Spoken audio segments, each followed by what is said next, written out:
Hello, everybody, and welcome to tonight's Q&A session on college admissions. I am so thrilled that you can be here with us. My name is Sam Anderson. I'm a regional teacher trainer for C2 Education. I've been with C2 for 10 years, most of that working with students, working on getting them ready for college, right? Helping them with grades, helping them with tests, helping them with their essays, helping them through this entire process from beginning and end. And I am so happy to be here and to answer any and all the questions that we have. Now, obviously, we had been, asking you guys, right? We asked questions during the registration for the last webinar. We had a question tab open during the webinar, just on general college admissions, as well as, we asked if anybody had any questions when you guys were all registering for this webinar. And we got tons and tons of questions. Thank you so much.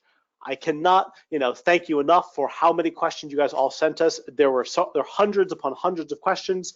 It was great. It's wonderful. The problem is we want to answer all those questions. We really want to answer. I want to be able to answer every single question, but there's just too many. We just don't have the time, unfortunately, to answer every single question that you guys asked. I'm going to try to answer as many as I can. So what we've done is we've picked a mix of some of the most popular questions, right? Some of the questions that many people asked, either in some variation or other. And then we picked, questions that we thought were really important, right? Maybe only one or two people asked them, but they were really important, really critical to answer. Now, again, there's tons of questions. I know we're not going to get to all of them for that. If you do have any other questions, if your question wasn't able to be answered, if you have a follow-up, if anything we talk about today brings up more questions, brings up, more curiosity, so on and so forth, or you want more specific advice, right? You have a very specific situation that applies to you, and you want specific advice for your situation.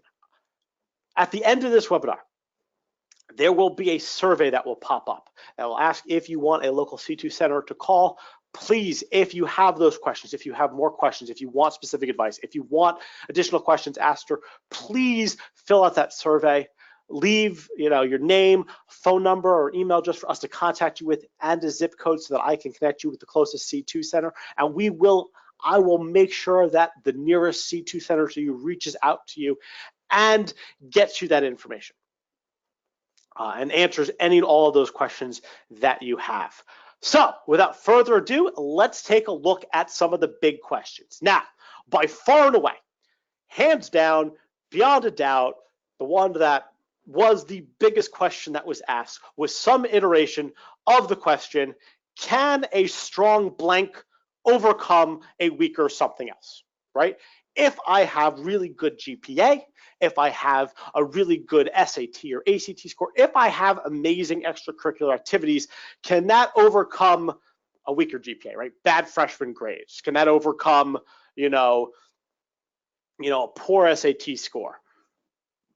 Some variation of those questions. By far and away the strongest, right? Oh, if I have a great essay, does that overcome the fact that I didn't do any extracurriculars? If I had a really good SAT score, does that overcome the fact that, maybe my GPA wasn't so good? Maybe I was a B student. Now, in order to really answer this question, in order to really sort of talk about can something overcome, let's actually first look at what goes into college admissions, right? What are the major things that colleges look for? Now, there are 5 major factors that colleges look at.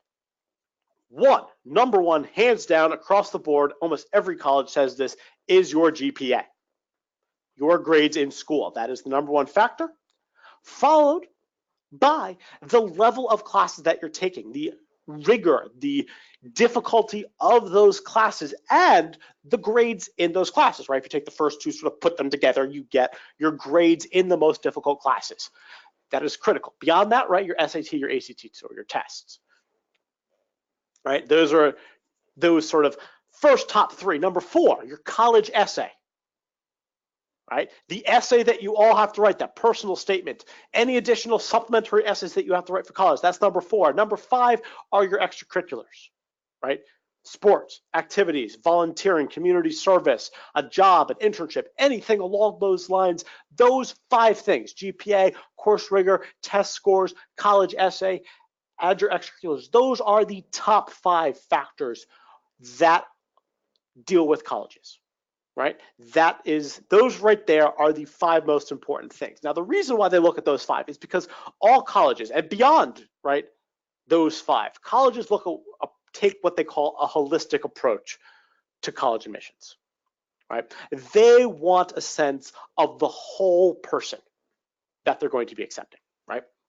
And so they use these 5 factors and everything else in your application to try to really get a sense of who you are, who the applicant is as a person.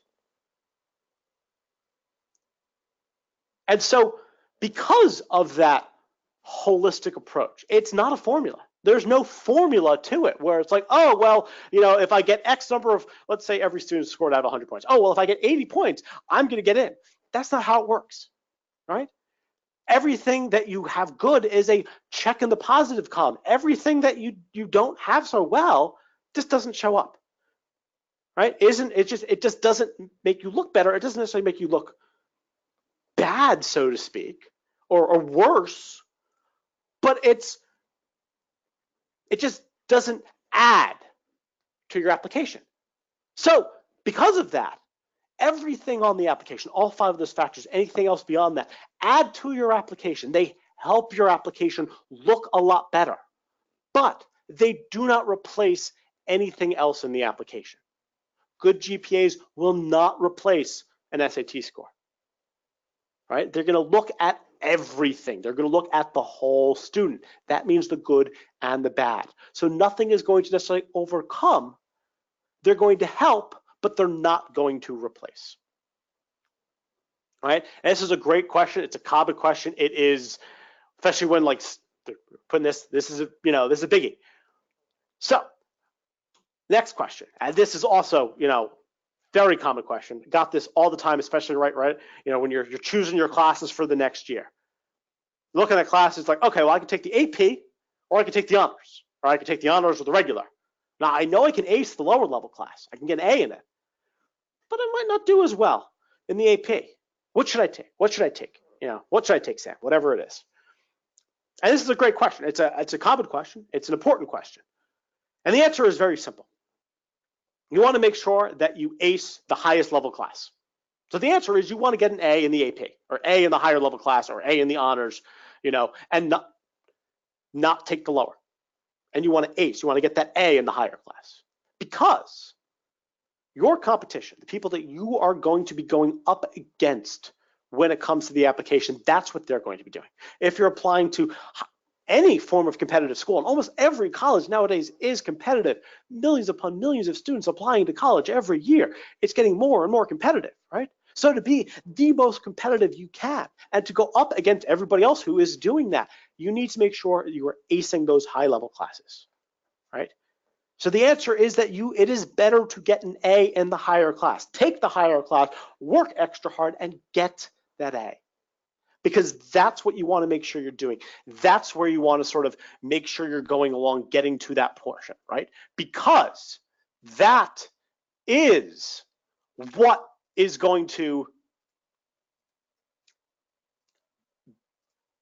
look the best to colleges at the end of the day, right? That's what's going to put your best foot forward.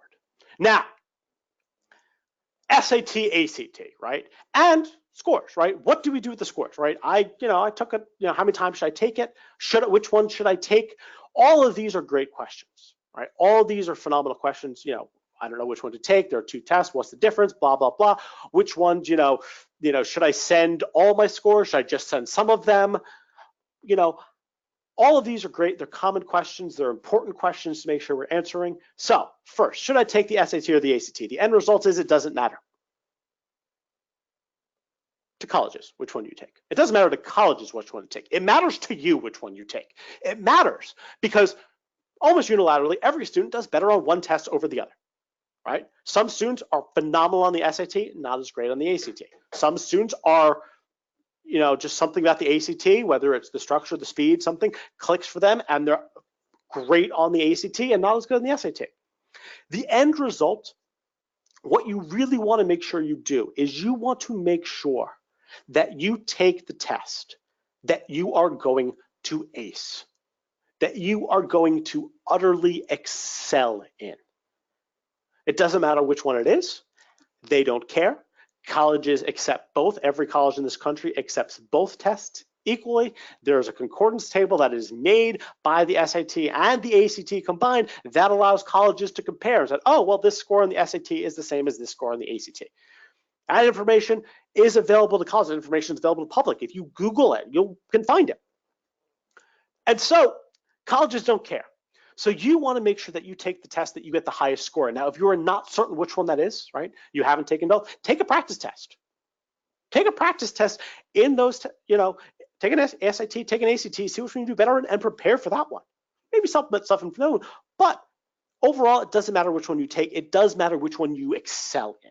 And that's the one you want to make sure to take. Now, when it comes to the scores, what scores should I send? What scores do colleges want to see? How many tests should I take? All that kind of stuff. There are really sort of three possibilities and two really sort of strategies to keep in mind. One is score choice. Now, this is an SAT specific thing.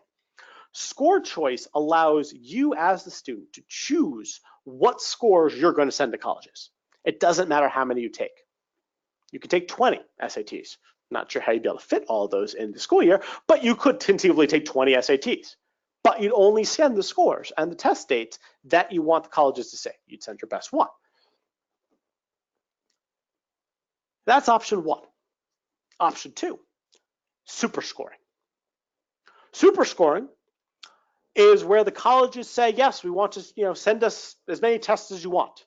We are only going to look at the highest section tests across all of your tests. So if, let's say you take the ACT and you take the ACT 3 times. On one test date, you do really well in the math and science. The next test date, you do really well in the reading. The third one, you do really well in the English. If a college is super scoring, they're going to take your best English score, your best reading score, your best science score, your best math score, and only look at those. And only composite those together and not pay attention to anything else. All right? Now, sometimes for super scoring, colleges will want to receive all of those test scores and will quite clearly on their admissions page say, we are only going to look at the highest, right? But they may want you to see everything, which leads to sort of the third option, which is colleges who want to see everything, right? There are some colleges out there that want every single test that you have taken. Now, if they want every single test you have taken, you probably don't want to take 20, right? 2, 3, 4, as long as you have that improvement, right? That's fine, but they want to see everything. Now, at the end of the day, which one of these options you use does not depend on you. It depends on the college. The college is the one that's going to choose whether they want the score choice, whether they're going to super score, whether they want everything. And so because of that, you need to know, as students, as you're applying, you need to know which situation you're in. You need to know, am I sending everything? Am I super scoring? Am I sending what I want to send? So in order to find that out, you have to look on their website. Go to every college that you're interested in website, go to their admissions page. There will be a section that will say standardized testing. Look in that, find out what their policy about scores are. Okay? A lot of times, the SAT and the ACT, when you're sending on their actual website to send those scores, have their policy sort of hard-coded into it. But you should know ahead of time because it also therefore possibly affects how many tests you take, when you're taking those tests, how frequently you're taking those tests. So know what the score policy is for the schools that you are interested in. Right? Know what that is, do that research. Now, these were, some of the most sort of popular GPA questions, the most important, the most popular GPA. Now, there's a few things here and there that we'll sort of get to later on, but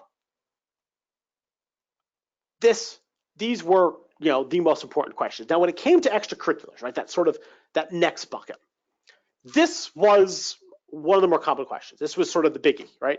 How many curriculars? What's a good number of curriculars? 3, 4, 5, 6, right? How many curriculars should I be doing? And what's better? What's more important? Should I be doing sports and activities? Should I be doing jobs? Should I try to get internships? Should I be doing volunteering, right? What should I do? And how much, right? And it's a great question. It really is, right? Because it's one of those things, right? What's too little? What's too much? What's just enough, right? It's almost like, the Goldilocks of questions, right? This one's too little, this one's too much, this one's just right, right? So what's that just right amount? And the answer is there's no number. There's no set thing, right? There's a lot of different types of extracurriculars. There's sports, there's activities, there's clubs, there's volunteering, there's community service, there's jobs, there's internships, all sorts of things that you could do, right? Extracurriculars is a very broad topic. It's anything that you do outside of curriculum, anything you do outside of your classes in school. It's huge. It's a massive, area, massive section. And so because it's so broad, because there's so much that goes into it, the important thing is not to show how much you're doing, but to show how much you care about it. To show how much the things that you do matter to you. That is really what you want to make sure you're getting when it comes to your extracurriculars. That's the message you want to put forth when it comes to that extracurriculars. I really care about these things. Because they want to see that passion, right? Because if you're passionate about it, you're going to do it in college. You're going to bring that, right? That's something you're going to bring with you to the college, and that's what they want. They want to know what you're going to bring with you to their school. Now, a lot of great ways to show passion. One, how long you've been doing it. If you've been doing something since you were 6 years old, chances are you really like it. Playing tennis, playing the piano. Those were my activities. Those were my activities growing up, right? I played, and I started young. But it doesn't have to be super young, right? All of high school, 5 years, right? Anything that has that demonstrated passion, that demonstrated, hey, this is something I started doing here and I liked it so much, I've continued doing it since, right? Now, passion, now maybe it's something that you start a little later in life, or, it's something that you are really passionate about, but yeah, the length of time doesn't show it. The consistency of that time, right? How much do you do it every week?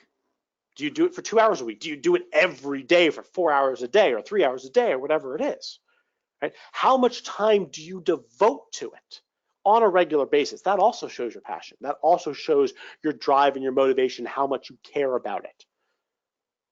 And, how much you excel in it, right? If you're, now it doesn't have to be you're the captain or you're the superstar or the all-star or anything along those lines, but that maybe you've participated in a tournament, maybe you've done some recitals, you've done XYZ, right? Sort of measurable outcomes of that, portfolio or progress in an internship, like you had one set of responsibilities, then you graduate to another set of responsibilities, right? Something that shows that you excel in it, right? Things that you excel, that's a great way to, again, show that passion, because we tend to like things that we're good at. Just tends to be the case. That's not always the case, but just usually, right? If we're good at something, we tend to like it a little bit more than if we suck at it.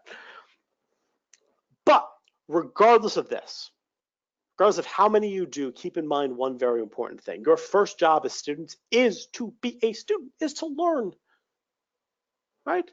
It's to learn. So you have to make sure you balance. You have to make sure you balance your extracurriculars versus your GPA. And, keep that in mind that, that GPA, your school stuff, that is your primary job. And extracurriculars, again, they can help. They help your application. They help it look good. They help it look better. But they do not replace. They do not replace your grades or your tests or anything along those lines. They help, but they don't replace. Keep that in mind. Now, other factors, right? During the last webinar, right, we talked a lot about demonstrate interest, but there are other factors, right? Your background, right? Where you live, what school you go to, right? The difficulty level of the school, how intense that program is, whether they offer APs, etc.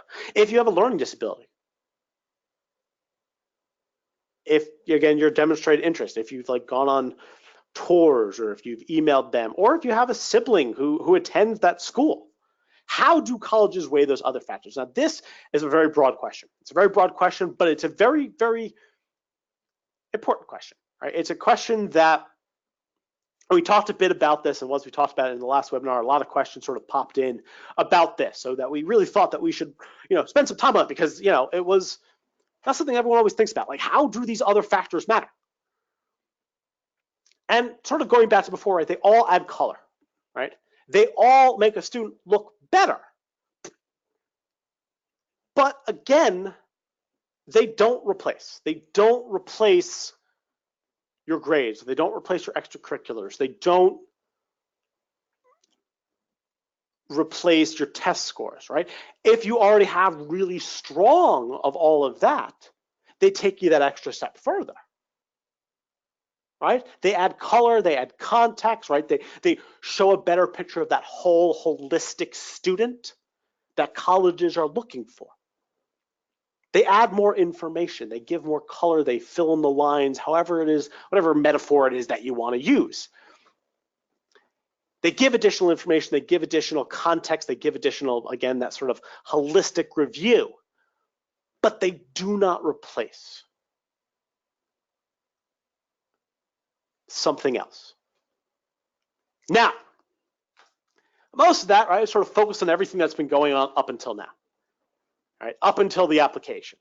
So, college admissions, the sort of most prevalent, besides all that background, all that sort of getting your GPA, getting your test scores in order, the most sort of prevalent thing is the application. Right?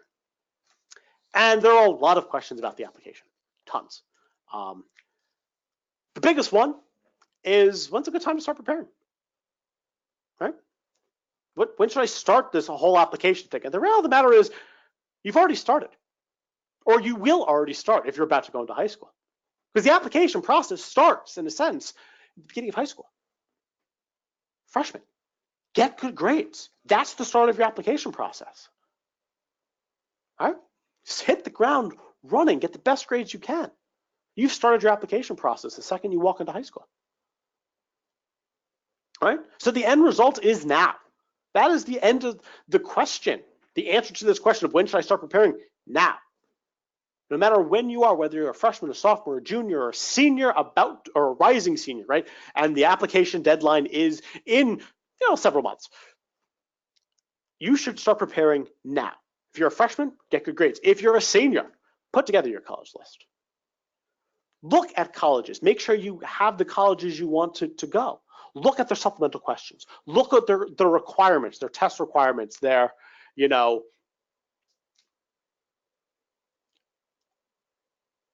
if they need additional, tests or supplements, or, what the scoring process is, right? Going back to this whole super scoring versus score choice. What do they take? Visit those colleges, right? Summer, great time. Go on college visits, right? Take a little road trip. Start now. Put those colleges. Look at their applications. Look through the applications. Look through the past questions. Do research into the school. Find out about what courses they offer if you're really into it. A lot of schools have a, why do you want to come to the school essay, which we'll talk about in a bit. But start now. Don't wait. Start the second that you can. I know it's summer. I know sometimes you're sort of like, well, it's summer. I really want to go out to the beach or go on vacation. There'll be time. Start the process now. Very similar, right? That was when you start preparing for the application. When do you actually start the actual application, right? When do you start filling it in, writing the essays, filling in the activities resume? When do you start doing all of that? Now,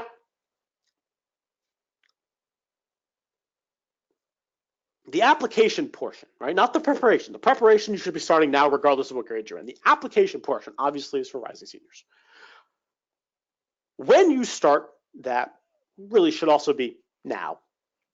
But it is also dependent on what time do you plan on applying. Now, there are three sort of keywords that show up when it comes to the application, right? And this is a great question. It's a common question. It's a question that sometimes it really is the question often it asks is the reverse, which is, why should I start now? Well, the answer is obviously the sooner you start, the more time you have.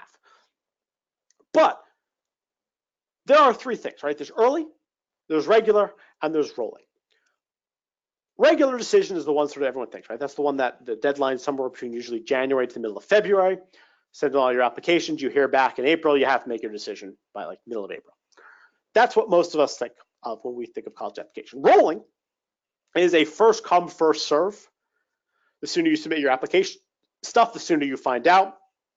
If all the slots get filled, that's done. So you want to apply on the earlier side, but the quote unquote deadline of that is usually like in April itself. Early applications usually are due somewhere between October 15th and November 15th. And there are two major sort of early options. There's early action and there's early decision. Early action really just means you're going to find out sooner than everybody else if you get into that school. You'll apply by November, you'll hear by December, you'll know. Statistically though, there is no statistical advantage to applying early action. All right? The advantage is you get to find out sooner and make decisions based on that. But because it is not a guaranteed lock, as in you're not necessarily going to that school, they don't give any statistical advantage to people who apply early action. Early decision, on the other hand, is a binding contract. You apply to that school, you are telling that school, I am going to this school one way or the other. If I get in, I'm going.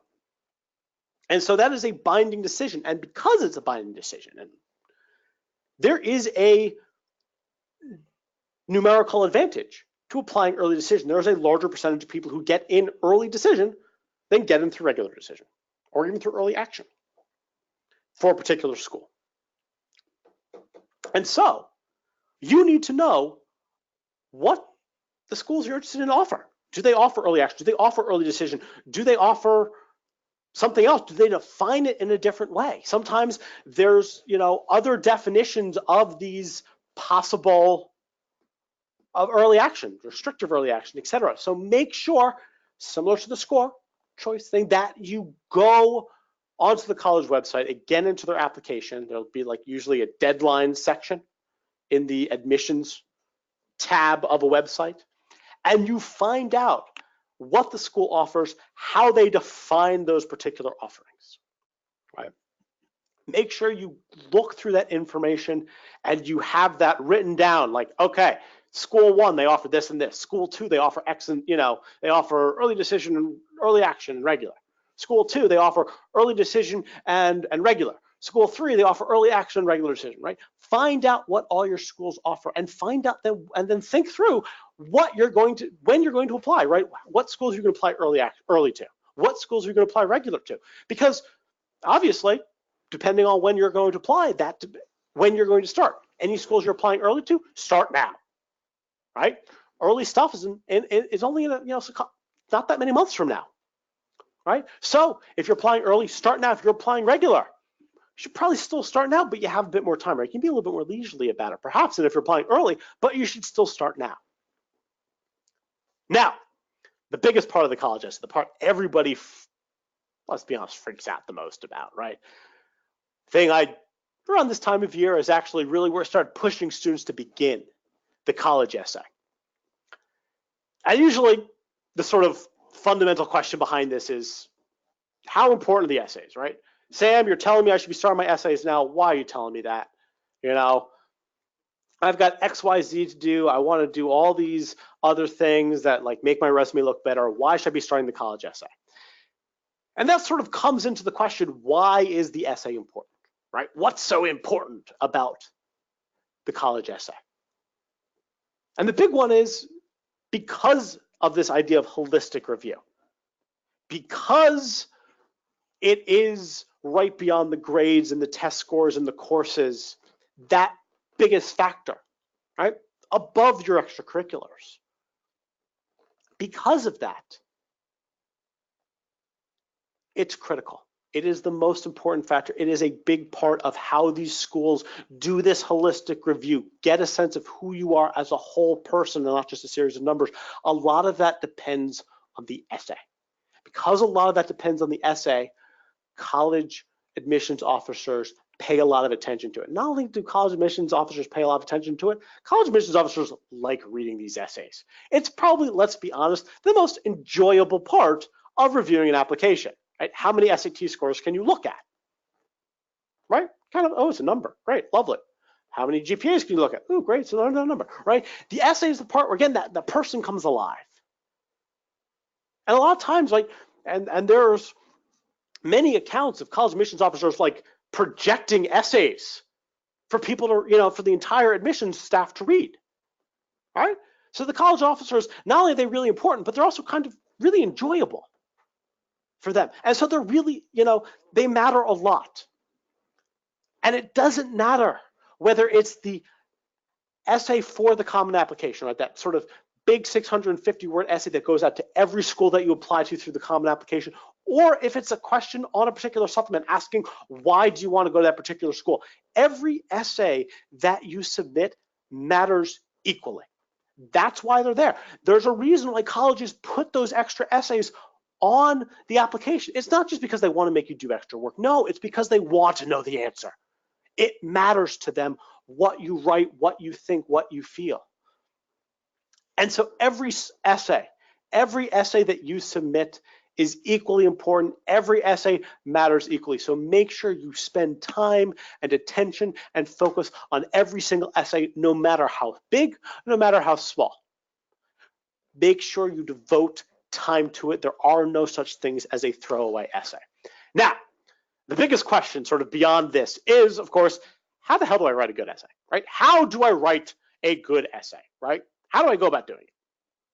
And this is pretty much every student that I've ever had for college essays have asked me this question, right? How do I do this? What do I do?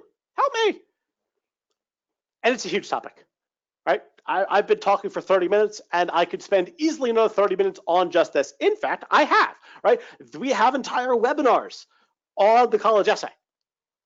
And it's right. You need to have a good process. You need to brainstorm. You need to outline. You need to pre-write. You need to draft. You need to spend a lot of time editing, revising. It's a major, major process.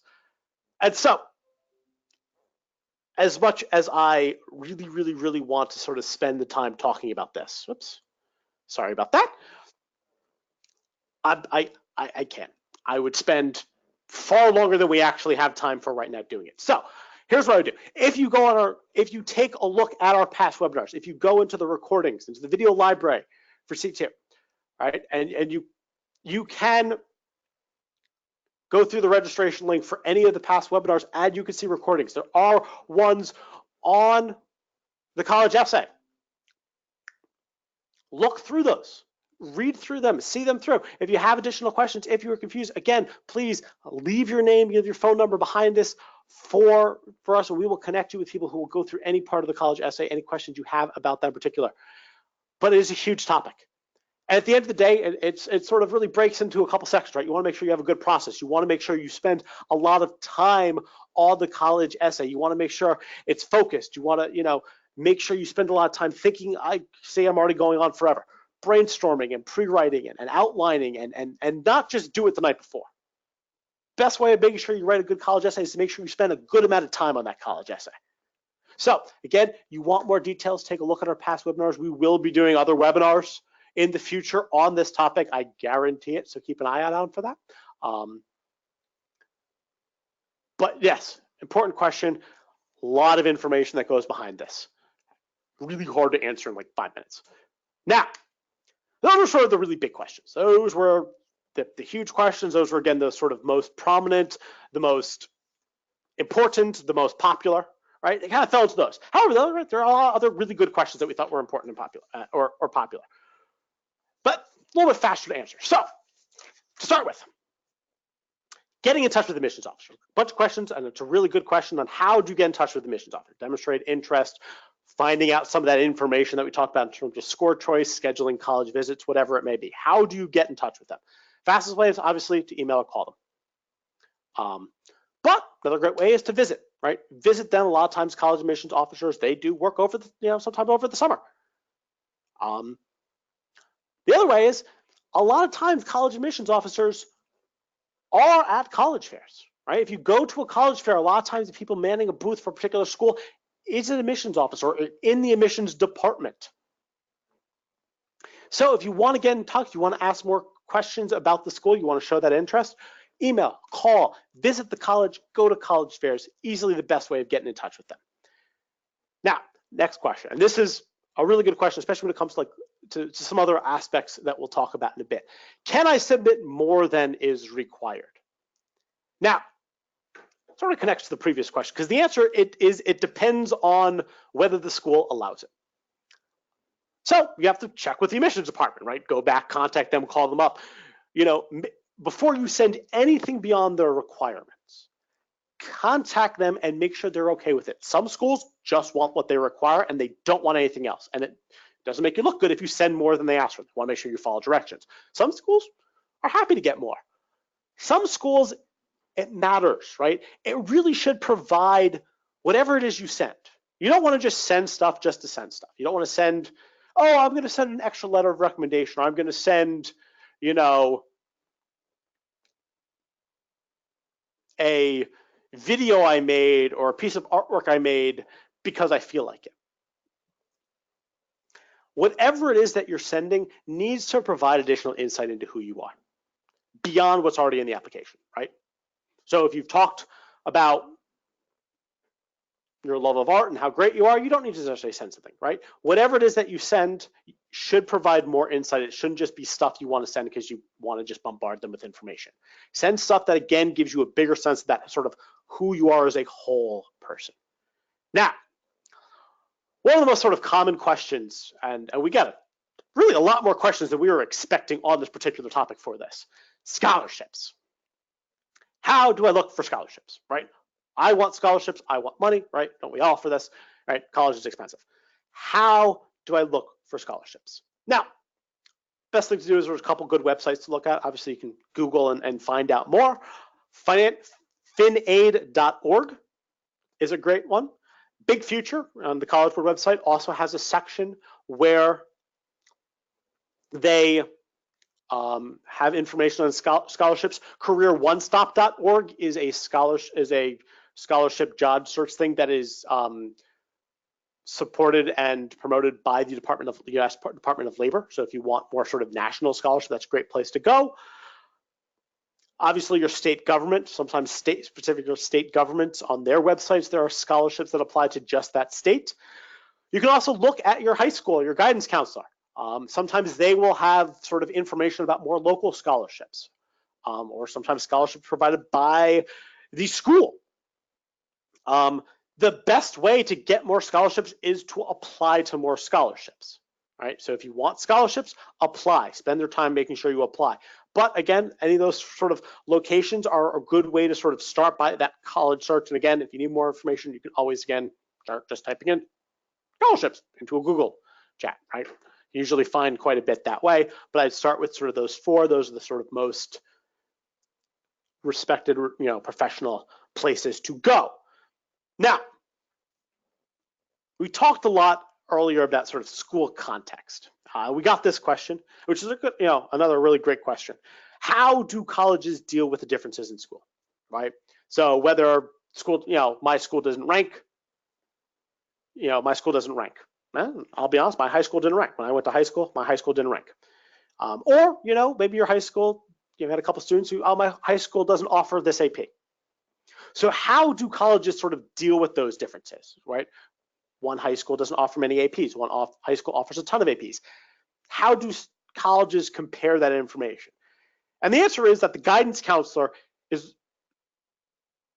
sends information on the school, on your high school, to colleges. Okay, they send information including what's offered in terms of courses, right? What's going on in terms of the ranking system, or whether they do weighted or unweighted GPA, or any of that information. Guidance counselors are required to send information about the high school itself to the college. So colleges have that information and will know if your high school doesn't have a lot of APs and you took every AP available, right? Maybe that was only 2 APs, but they'll know that information. And therefore, they'll be able to compare you and be like, hey, this student did everything they possibly could to be as rigorous as possible. Now, big question when it comes to the sort of college application, especially when it comes to freshman grades. I have a good reason for something negative, right? I didn't do very well in this, there's this issue.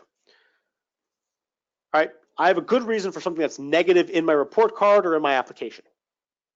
How do I let colleges know? And the answer is there's a place for that. There is a section that says additional information. It's after the personal statement. If there's anything else you want the college to know, it's on the Common App right after that personal statement. Please write it here. Important, make sure it's something valid. Getting bad grades in freshman because you were going from middle school to freshman and high school was so much harder, not really a valid reason, right? I was really, really sick for a month and therefore my grades suffered. Or, someone really close to me passed away. These are valid reasons. High school is much harder than middle school, therefore my freshman grades aren't that great. Not really that valid. So just keep that in mind. There is a location to put that in though. So if there is a legitimate issue, I remember one of my students, we had to write an essay about how he, his math grades in junior year suffered because he went back to Korea to participate in like their version of American Idol. And so he was gone for 2 months because he made it to like the round of 16 or something like that. That's a pretty good reason, right? Something like that, something that sort of, again, shows off a bit more about who you are, or again, gives sometimes context to that. There is a place to put it. And that's where you want to put that information. You don't want to write your personal statement. There is an additional location for that, so don't mix those two up. Declaring a major. Does declaring a major factor into a college decisions? Great question. Especially if you're not 100% certain about what you want to do, right? And you're high schoolers, right? Some of you, I know I want to do this. Some of you are like, I could do this or I could do this. Should I declare a major? Now, the answer to that is it depends. If the major directly affects the college or the school within that university system, right? So classic example, if you have to apply to like the School of Business versus the School of Arts and Sciences, then yes, the major you choose matters because different schools in the university or in the college will often have different admissions rates. So declaring a major will affect it there. However, though, if you are trying to decide between two different majors in a particular college or school, right? Let's say you're looking at the School of Arts and Sciences and you're trying to decide between like bio and psychology, and they're both in the School of Arts and Sciences. It doesn't matter. Doesn't matter which one you apply. You're usually just accepted to that school as a pool. Okay? So it doesn't matter if you're within the same school or system or college, sometimes they're called, right? So it doesn't matter which one. Now, some additional questions, right? Big one. One thing we sort of talked a bit about during the last webinar was letters of recommendation. And so one of the sort of questions that came up from that webinar was who and when to ask for letters of recommendation. And who is you want to ask someone who is going to write the best, most personal letter of recommendation about you. That doesn't necessarily have to be a teacher who is on, in the major that you want to go, right? Maybe you want to be a bio major, but the teacher who knows you best and has the best things to think about you is your math teacher or your English teacher. Get it from the one who's going to write the most positive, unique, and specific recommendation for you. Now, the sort of side question is, does it have to be a teacher? Can it be a boss? Can it be an admissions officer? This sort of goes back to the can you submit more, right? If the college is asking specifically for like your guidance counselor and your teacher recommendations, make sure you get those. Make sure you get what the college asks for. However, again, if you want to reach out to the college and find if they'll accept another letter of recommendation, do so. Reach out to them, find that information. But again, make sure that the recommendation that your coach or your boss or your supervisor when you were volunteering, make sure whatever recommendation they write, again, is going to show additional insight to who you are, right? It's going to show stuff beyond what's already been provided in your other letters of recommendation, right? That's the important thing that you want to make sure that you sort of go through and you get through. Now,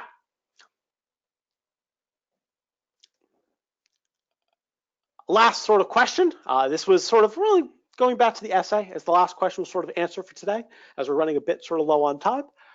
Should I write a unique essay, a different essay for each college, or can I use the same essay for multiple colleges? Now, part of this depends on which essay it is, right? Your Common App application, that personal statement, that's going to go to every single school that you apply to.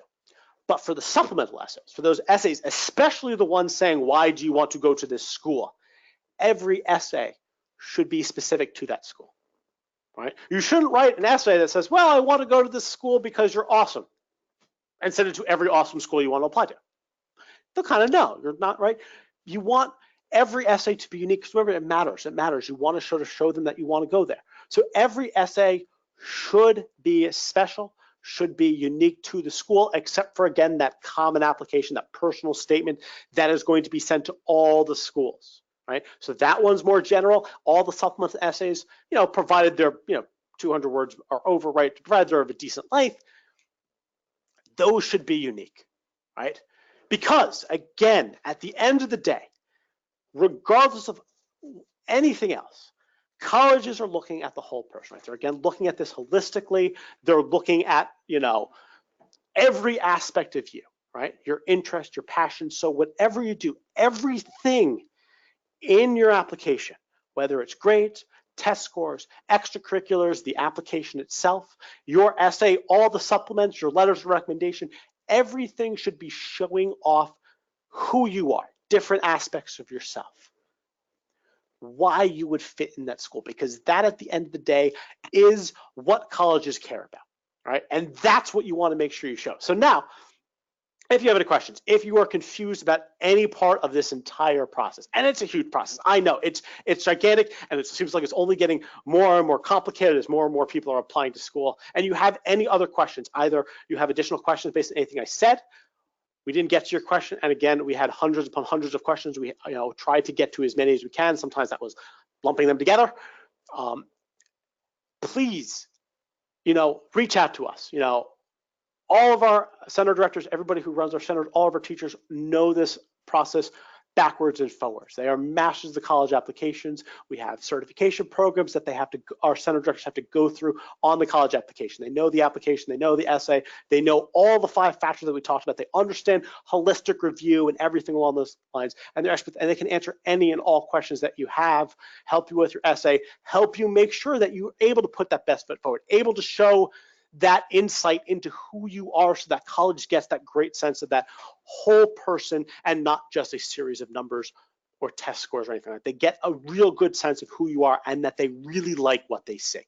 So if you have any additional questions, if you have anything else that you want to know, we didn't get to your question, you need more specific, right? Something, again, very, very specific to your situation, please, as soon as I close this out, there will be a survey that will pop up.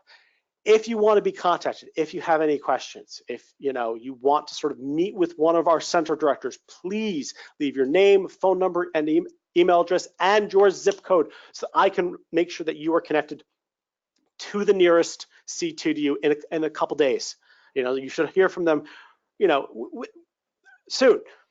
And so please, if you have those questions, if there's anything that we did not get to, because we did have hundreds upon hundreds of questions, please leave that information so I can make sure that those questions get answered.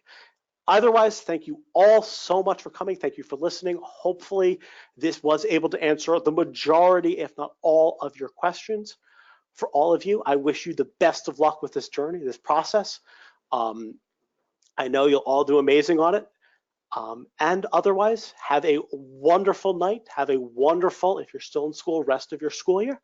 And good luck moving forward.